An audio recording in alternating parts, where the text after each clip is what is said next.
In this video, you'll learn how to fix login errors on Moltbook.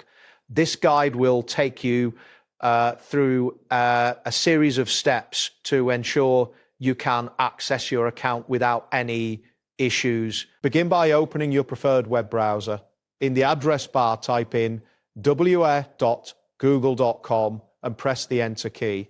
This will take you to the Google homepage where you can start the troubleshooting process. Next, locate the three vertical dots in the upper right corner of the browser window.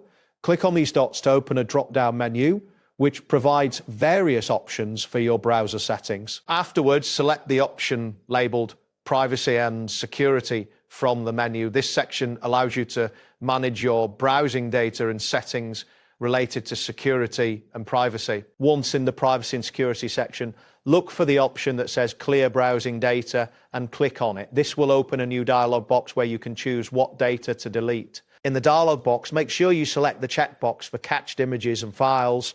This step is essential as it helps to resolve any issues caused by outdated cache data.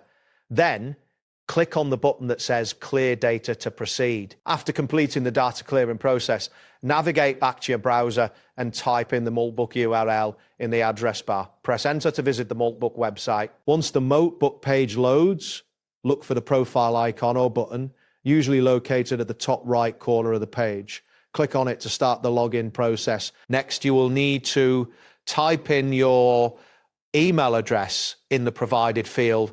Ensure that the email entered is the one associated with your Moltbook account before moving on. After entering your email, find the button labeled Send Login Link and click on it. This action initiates the process of sending you a login link via... Now, switch to your email client and open your Gmail account.